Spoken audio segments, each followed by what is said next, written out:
Welcome to Our Weird World. I'm your host, John Henson, and this week finishing up our two-part series on those silly and yet somehow lovable Mormons. Not a lot of setup because we did all that last week, so let's just jump into story time.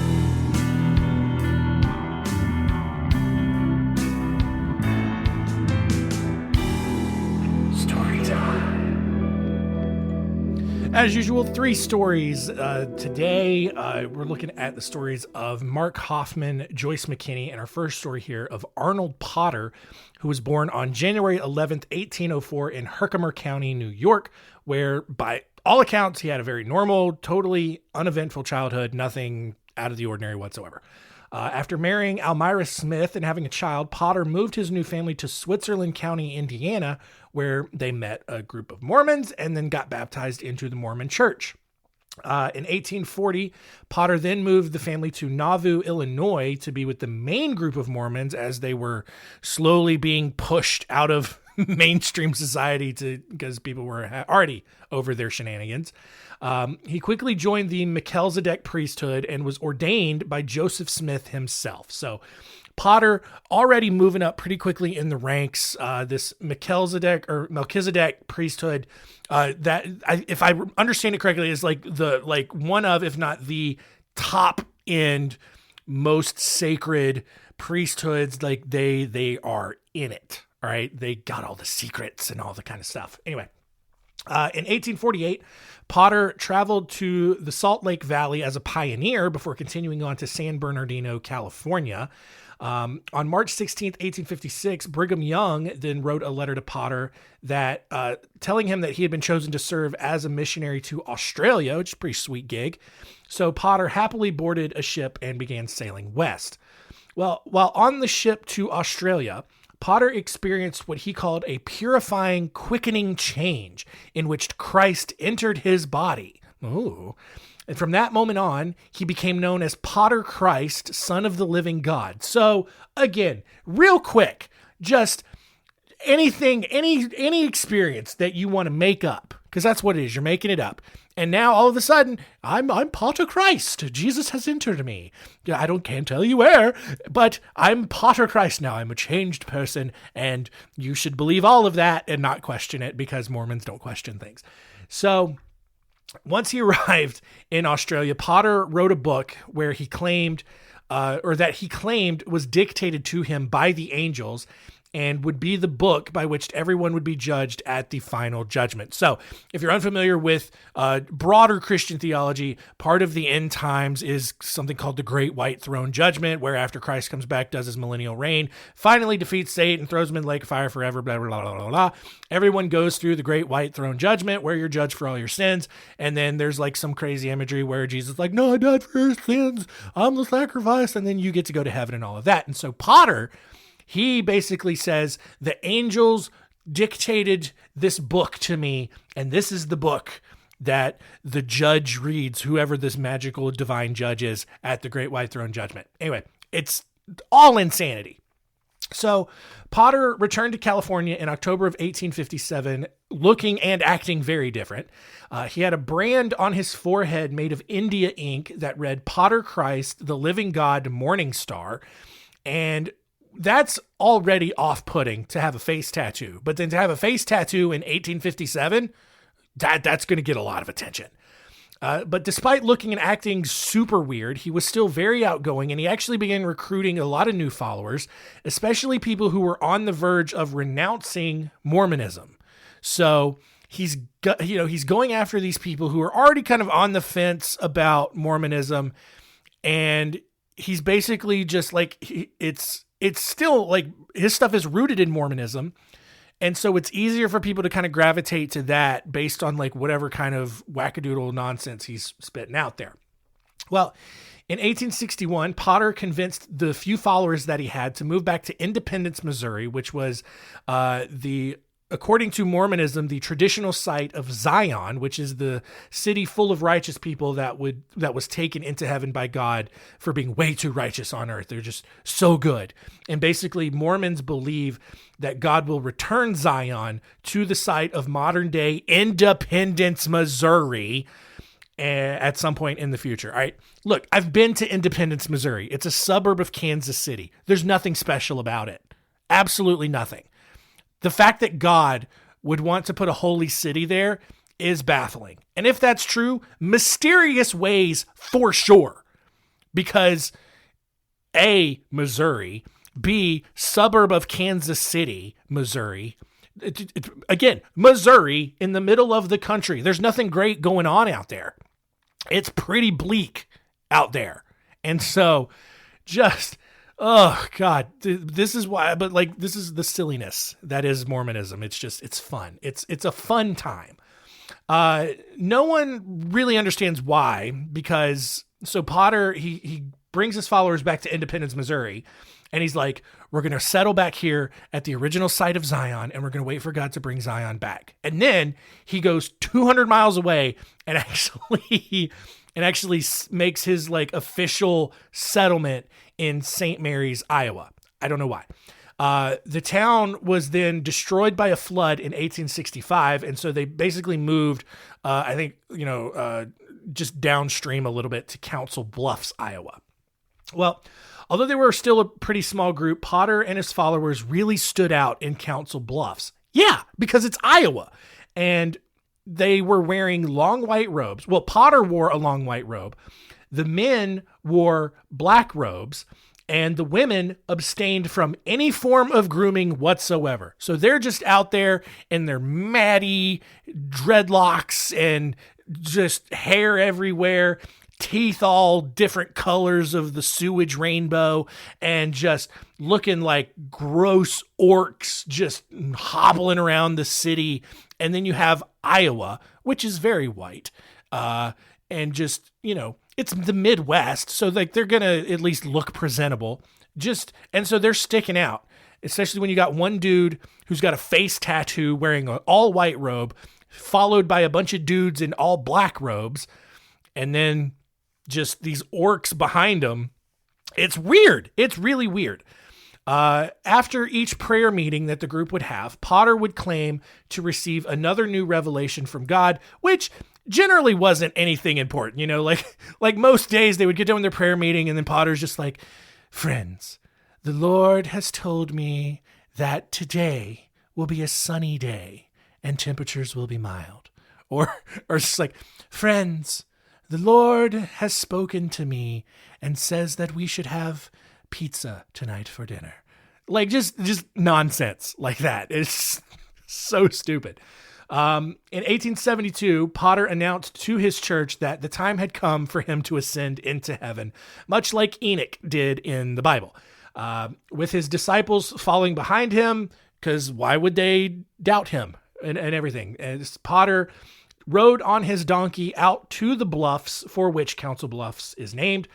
And there, calmly and with every ounce of confidence that this was absolutely going to work, Potter threw himself over the edge, fully expecting to just start floating up to heaven. And can you guess what happened? He smacked the ground below and died instantly. And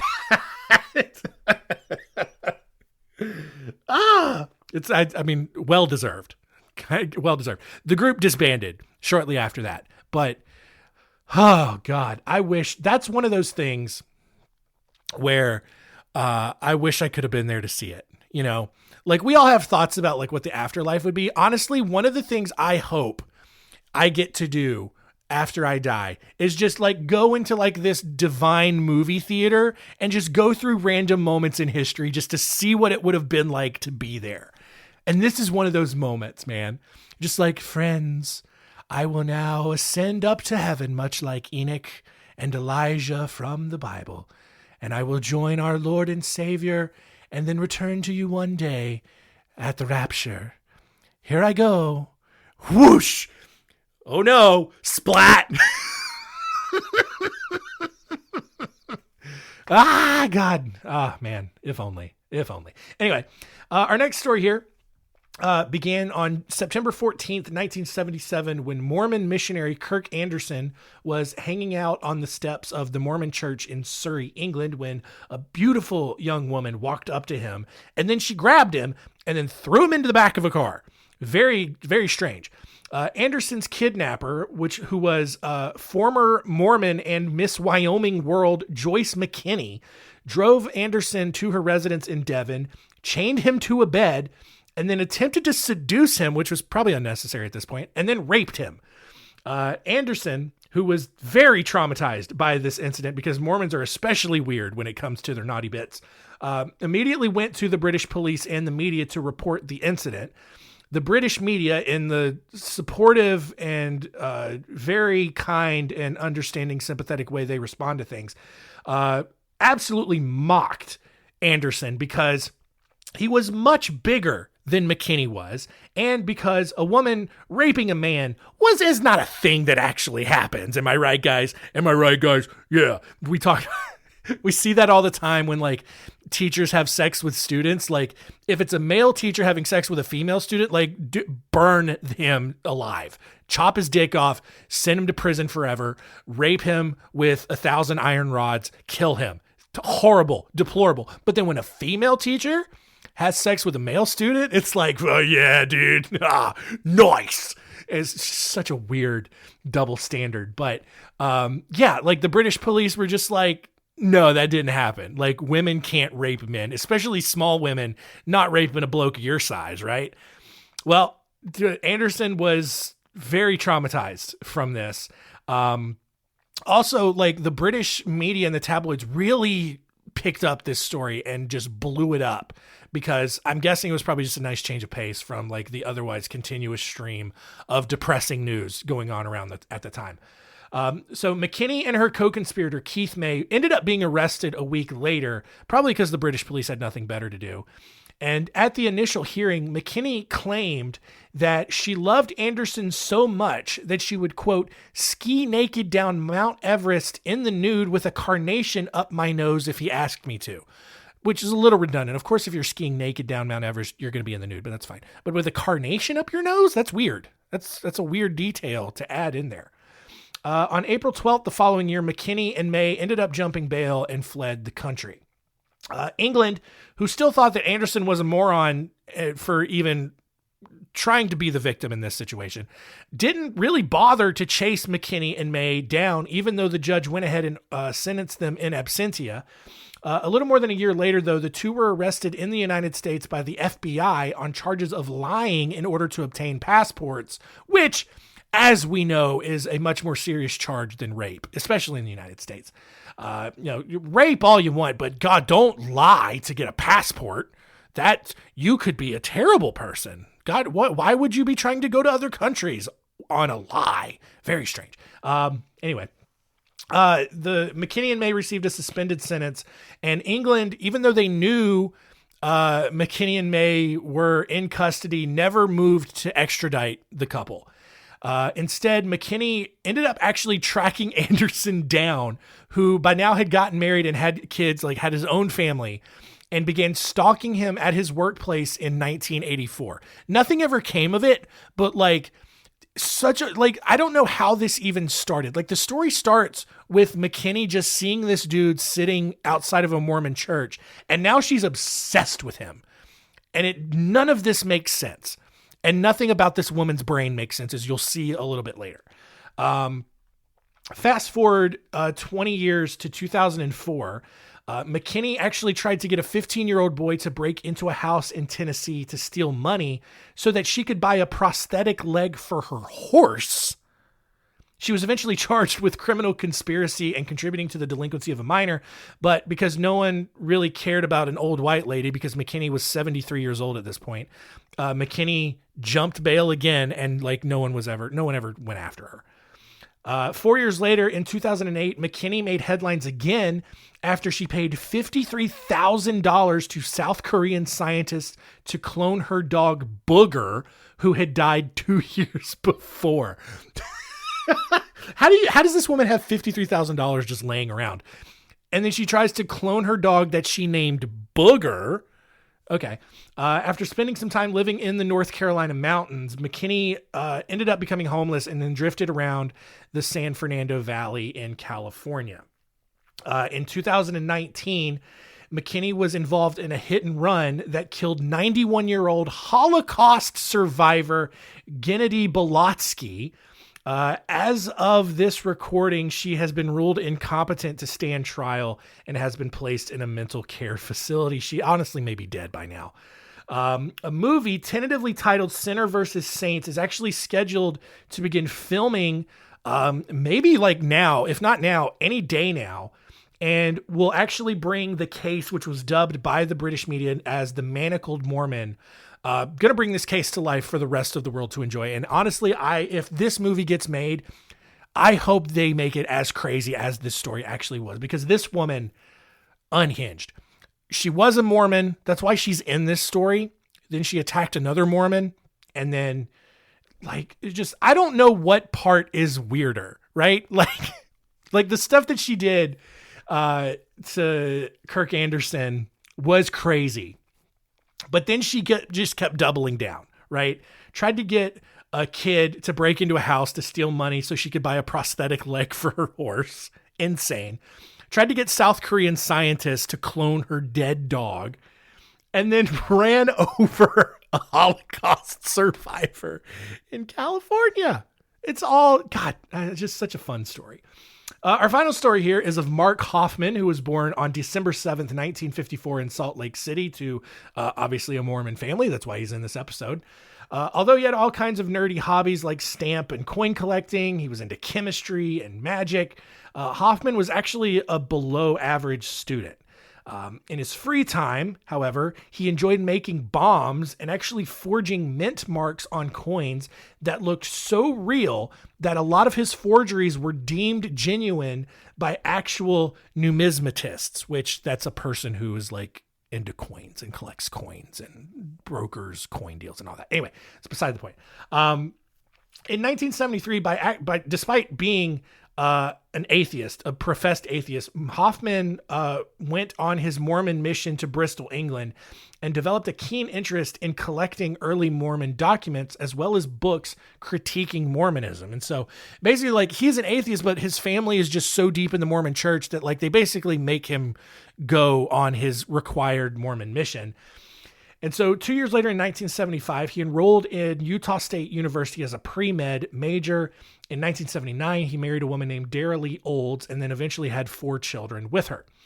In 1980, as he continued to collect rare Mormon manuscripts on the side as a side hobby, Hofmann claimed that he actually found a King James Bible from the 17th century that contained a folded piece of paper inside of it. And inside of this paper, according to Hofmann, or inside of this Bible, the paper was from Joseph Smith's scribe, Martin Harris, and had been given to Charles Anthon in 1828. And what made this find allegedly so spectacular was that the paper contained Reformed Egyptian characters that were allegedly copied by Smith from the mystical golden plates that eventually became the Book of Mormon. So basically what Hofmann has done here, because none of this is real, Hofmann basically created this like piece of paper. He had made these little markings on it, these Egyptian characters on it, and then kind of made it seem like Joseph Smith's scribe had copied these markings down from the original golden plates, which is crazy because only Joseph Smith was allowed to see these golden plates. So the Mormon Church, they get this from Hofmann because he's so good at making forgeries. And they really believe that this dude had found something incredibly special. And so a few weeks later, the Mormon Church purchased the Anthon transcript, which is what it had come to be called, from Hofmann for $20,000. And so now his reputation is set as this guy who is able to find these rare and incredible manuscripts and all of that. And so he becomes a professional rare books dealer and starts fabricating other historically significant Mormon documents, many of which were considered previously unknown, mostly because they never existed in the first place. He is just making up Mormon documents. And because Mormons will believe the wildest stuff, they immediately were just like, oh my God, yes, this is absolutely real. Like, they don't question anything. Someone just comes to you and claims to have something, and they're just going to believe you right out of the gate. Because why would you lie to them? Why would anyone lie? Mormons, that's the thing, I think. Like, Mormons are just like, why would anyone lie? Everyone's always telling the truth. So as an atheist and recognizing how silly the Mormons were, Hofmann ended up taking great joy in forging documents for no other reason than to embarrass the Mormon church and really just undermine all of their philosophies and teachings and history. So the following year in 1981, Hofmann presented the church with a document that allegedly provided evidence that Joseph Smith had designated his son, Joseph Smith III, as his successor rather than Brigham Young. This, of course, went against everything the Mormons believed. And when the church balked at Hoffman's $20,000 asking price, he took the letter over to the reorganized Church of Jesus Christ of Latter-day Saints, who had already believed that Joseph Smith III was the rightful successor, because obviously that's so important, and, basically gave them ammunition to say that they were the correct Mormon church. And so now he's pitting the Mormon church against all these other offshoots of Mormonism. Once the New York Times actually learned about the story, the Mormon church was actually forced to purchase the letter and then publicly confirm its existence and then present it to the reorganized Church of Jesus Christ of Latter-day Saints. So now Hofmann has convinced the Mormon church that Joseph Smith III was actually the true successor, that Brigham Young was a fraud, which completely undermined the real Mormon church. And the Mormon church had to publicly acknowledge this. So this dude is just trolling so hard. In 1984, Hofmann got even ballsier and produced the Salamander Letter, which was allegedly written by Martin Harris to W.W. Phillips, who was an early Mormon leader. The letter presented a very different version of Joseph Smith's discovery of the golden plates and implied that Joseph Smith was able to magically produce money for some reason and replace the angel Moroni in the Mormon story with a white salamander. So like, rather than Moroni being like an angel in human form, Moroni was just literally a white salamander, just a little lizard. Shockingly, the Mormons believed that this was real and again purchased it for Hofmann to present to the church. God, it's so good. Apostle Dallin H. Oakes tried to reconcile this new letter by saying that the word salamander used to mean, quote, a mythical being thought to be able to live in fire, which could loosely define Joseph Smith's description of Moroni. However, Mormon critics Gerald and Sandra Tanner declared that the letter was a forgery because they were obviously very reasonable people, even though it technically strengthened their arguments against the Mormon church. So now we're getting into a very complex web of people going against each other, right? Like the Mormon church was like, yeah, this letter's real, but like probably not like a literal salamander in the way we understand, but salamander used to mean like a thing that could live in fire, which angels could probably live in fire. So that's probably what Moroni was. He was just an angel that could live in fire. And then you have these Mormon critics who they are already very critical of the story. They are always putting holes in things and all of that. And so they actually come out in support of the Mormon church and claim that Hofmann's letter was a forgery, which of course it was. To make things worse, independent document expert Kenneth W. Rendell stated that even though there was nothing to indicate that the document was forged, he couldn't exactly verify that it was genuine either. So like, this dude doesn't know. After forging additional letters from Smith's mother, 2 of the 3 Mormon witnesses, and others, Hofmann decided to stop selling directly to the church and went straight to Gordon B. Hinckley, a member of the church's first presidency. Hofmann not only sold Hinckley an independently verified letter written by Joseph Smith for $15,000 that claimed he had been practicing magic, but he then leaked news of the letter's existence to the press, forcing the church to acknowledge that, yes, this letter is in existence and we think that it's real. Additionally, Hofmann claimed to rely on a network of tipsters, modern Mormon descendants, and his own research of 19th century stamp collections gathered by people who cared more about stamps than what was actually in the letters to cover for the fact that he had suddenly produced all of these rare documents. And like, that is kind of where he slipped up a little bit. Like, he got over on everyone once, and then he got ballsy with it. Like, and so he starts producing a ton of things in a very, very short amount of time. And rightfully, people are like, dude, where are you getting all this? And then he's like, well, I know a lot of stamp collectors. I collect stamps. Stamps are really cool. But these people are really weird. Like, they will get all of these letters on these envelopes, and they'll just peel the stamp off for their collection. They don't really care what's inside the envelopes, but I do. And I go through all this. I've gone through a ton of envelopes, you guys. Ton of letters. A lot of it's dumb. But then I get some of these letters, and they're very, very interesting what's inside. So, of course, Hofmann was also good at trading legitimate documents. Like, he was finding actual, real, rare documents, which made the things that he was forging that much more believable. Hofmann also forged non-Mormon documents, such as letters from George Washington, Daniel Boone, Mark Twain, Abraham Lincoln, Paul Revere, and others.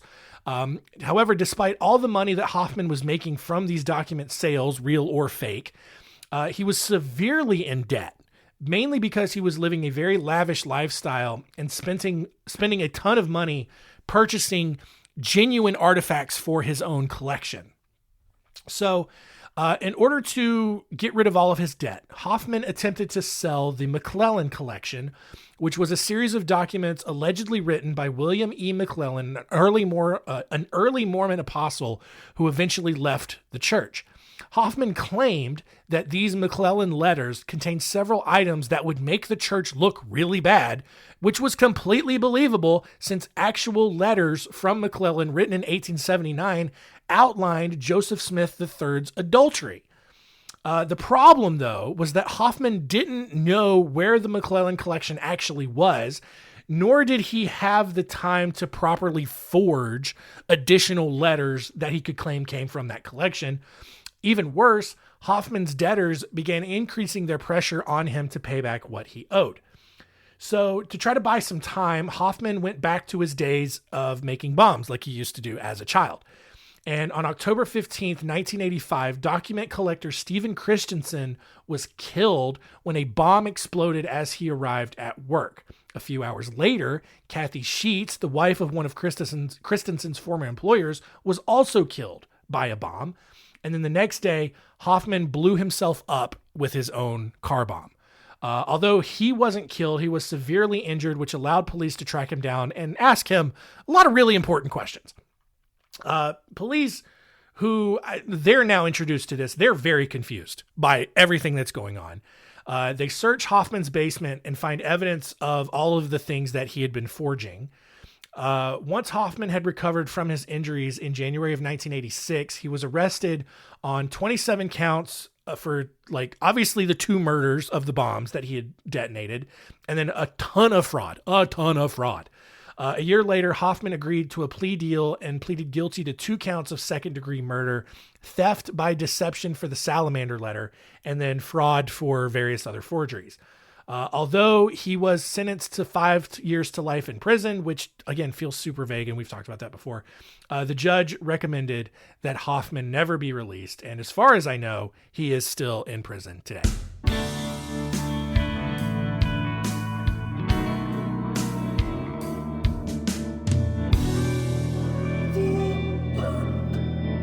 All right. So our Mormon stories in the books. Just so crazy, just in so many different ways with these people. Like, they'll believe anything, and then that allows people to come up with the craziest things for people to believe, and then it results in all kinds of shenanigans. So let's recap and see what we learned today.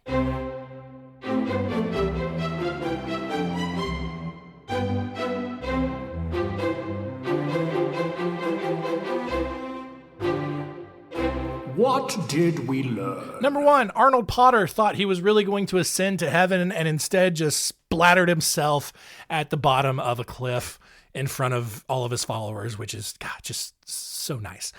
Number 2, hopefully the movie Sinner vs. Saints does get made, because I want this movie to be made, honestly. Like, not Cocaine Bear. Like, that's not the story that needed to be made into a movie. This story of Joyce McKinney and all of her crazy things that she did in life needs to be made into a movie for sure. And then number 3, Mark Hofmann totally trolled the Mormon Church for several years, producing all kinds of fake documents to undermine their core philosophies and core beliefs. And then he got too far into it and ended up creating several car bombs that killed 2 people and tried to kill himself.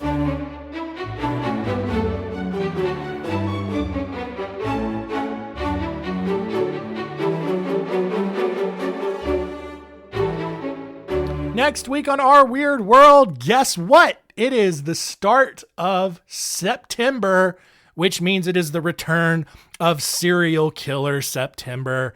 4 weeks of nothing but serial killer stories. I think it's 4 weeks, 4, 11, 18, 25. Yes, 4 weeks.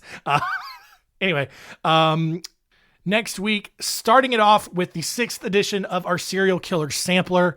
We are going to look at the stories of Earl Nelson, Joseph Vocker, and Gene Weber. Gonna be lots of serial killing in the month of September, as always. So, gonna enjoy doing all of those episodes. And I don't know, I've lost my train of thought. So let's just go ahead and end this episode. Thanks for listening. Keep telling all your friends and keep it weird.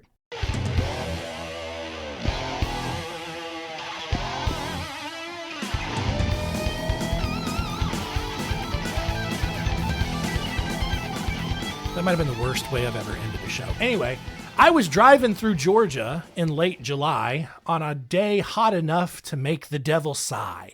I saw a homemade sign written in red, Rhine County Watermelon Festival ahead. Well, I wasn't in a hurry, so I slowed down, took a 2-lane road to a 1-horse town. There was a party going on when I got there. I heard a welcome speech from a small town mayor. He said we got 100 gallons of sweet red wine made from the biggest watermelons on the vine. Help yourself to some, but obey the law. If you drink, don't drive. Do the watermelon crawl. When the band started playing, the Watermelon Queen said, let me show you something that you ain't ever seen. She grabbed me by the arm, said, come on, let's go. She dipped down, spun around, and do-si-doed. She rocked back on her heels, dropped down to her knees, crawled across the floor, and she jumped back on her feet. She wiggled and she giggled, and be all you ever saw, said, this is how you do the watermelon crawl.